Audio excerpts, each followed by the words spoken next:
Hello and welcome back to my gardening channel. Today I am doing a voiceover because we are having building work at the end of our garden and it's just far too noisy to film outside, so I thought I would do a voiceover for you. So the garden is starting to wake up and it's looking absolutely beautiful, and we've had some really lovely warm weather. The frogs and the newts are back, and this year we're absolutely overrun with frog spawn, which I'll show you later in the video. So as you can see, our little seating area is looking absolutely glorious, and it's one of our favourite places to sit. We get full sun here most of the day, and it's just a nice relaxing area. We do also have a hammock that we are going to bring over to this area, a little feature there from Emmy. So I'm just gonna give you a little tour of the patio at the moment. So as you can see, the greenhouses is there at the moment, but that will be our summer patio seating area. We have quite a few plants out already enjoying the sunshine. We are very fortunate to have a south-facing garden, so we do get sun the majority of the day.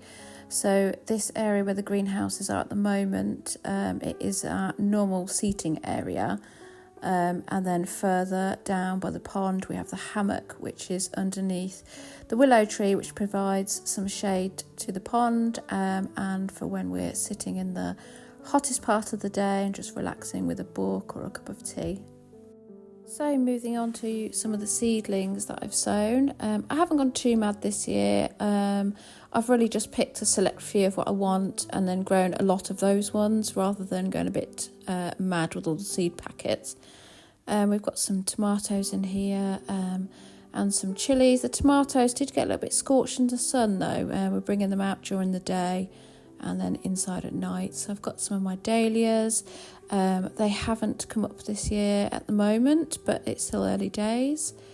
And the woodland border here is looking beautiful. The climbing hydrangea there is stunning. This hydrangea here we actually dug up from underneath it was planted underneath the patio and stuck it in a pot just till we can find somewhere better suited for it to be, really. We've got lots of sweet peas in here, some lettuce there. What else have we got in there? We've got some lupins, some larkspur, Shasta daisies, calendula, loads and loads of sort of sensory plants in there for us to enjoy. These greenhouses are actually really good. They're about 20 quid, and actually with the fence and some bricks on the bottom, it is quite well sheltered and held down, so it looks they tend to survive quite well. This patio area needs refreshing, really. It's a bit boring at the moment. So this is just an overview of the garden right now. So you can see that it's a little bit of a mess, but we're getting there. So you can see here that we refreshed this little pathway with some stones. I did actually pick the wrong colour stones, so they're a bit bright, but I think they might weather down and look quite nice. This rambling rose here is beautiful. Lovely little pink flowers, and it's really prolific. It's really fast grower as well. I'm absolutely useless at keeping labels and knowing the name of plants, so I apologise for that. The honesty that we sowed last year is a biannual, so it's come up beautifully this year, and it's a really prolific self-seeder, so it's all over the garden at the moment, but I'm quite happy to just leave it. It's a really pretty flower in May. And the bees love it. And this rose here is an apricot one. It's really good. So I've actually just fed the roses for the year, so I'll do another one in autumn. So you can see here at the back there's some faux ivy panels that my partner salvaged. We're going to just put on the fence there just to give it a little bit of a backdrop. My rose that my dad brought me there. This camellia here, so I dug it out from underneath the ivy bush, and it's done really well actually. It's come back to life. You can see here that we're just digging out this old astemi bush. We're going to put the dahlias in there. So this area here is covered in grass. I need to do something with it. I need to mulch it and put probably some more cardboard down. I did actually realise that it had the bird feeder here and it was seeding grass everywhere, so we need to definitely do something with that. And this tree here, it's either a crabapple or a pear. We've lost the label for it, but it hasn't fruited yet. This is probably the 4th year of having it.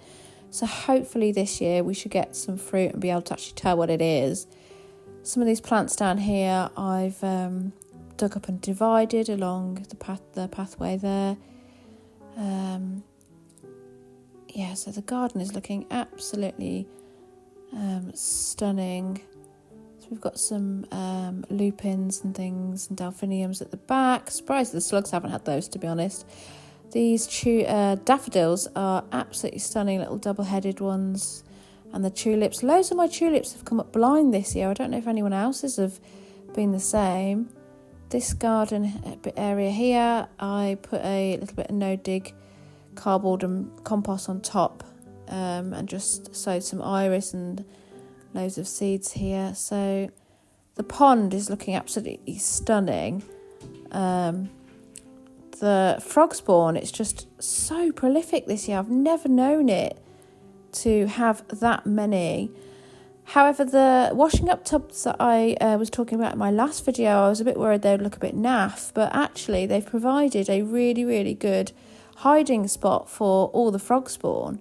So perhaps that's why we've got so many. And they've actually cleared all of this algae in the last week. And it's really clear now, so they've eaten a lot of it. So yeah, this garden space is absolutely beautiful. We are going to rejig it around, put the hammock back up here in a week or so. These hyacinths are absolutely stunning. They smell amazing. It's just so nice to sit here in the sun. We get sun all day. Yeah, it's just really pretty. It's a lovely sensory kind of area as well. Ben likes to sit on the egg chair and swing, and he can smell the daffodils and hear the bees in this ivy bush. We've had a few bee flies hovering around, which are really, really cute. You can see our shallots there have come up. We need to de-weed this area. We get a lot of bindweed around here, but we're managing to keep on top of it, which is really good, because last year and the year before it was awful. We're growing beans up here and some mini munchkin pumpkins that will go out soon. The rhubarb has come up lovely. I thought it had died.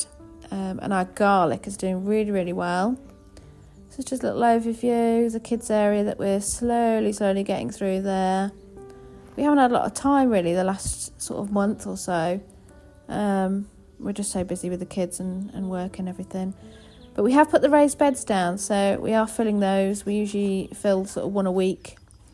That compost bin at the back was really good. 40 quid off eBay. It's a bit wonky, but that's because the ground's not very level.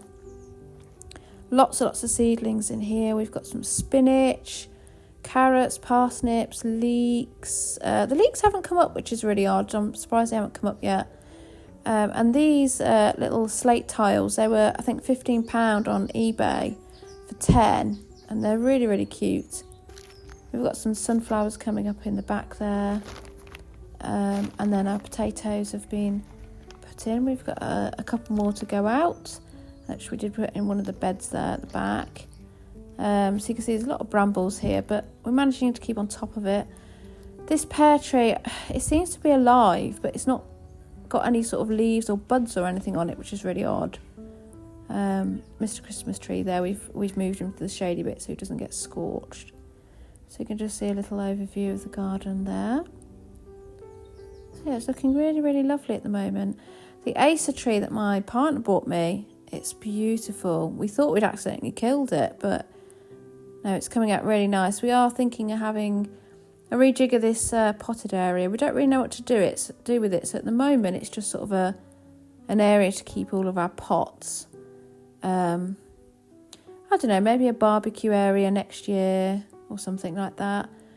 We've got loads and loads of things sort of ready to go out. It's me in my pyjamas. Lots of spring bulbs have come up there. We've got some beautiful apricot geums. And the snowball plant in the back there. So that's our sensory garden video for April. Thank you so much for watching and joining us on our little garden makeover. Do hit the like and subscribe button if you want to see more of what we get up to, and thank you again.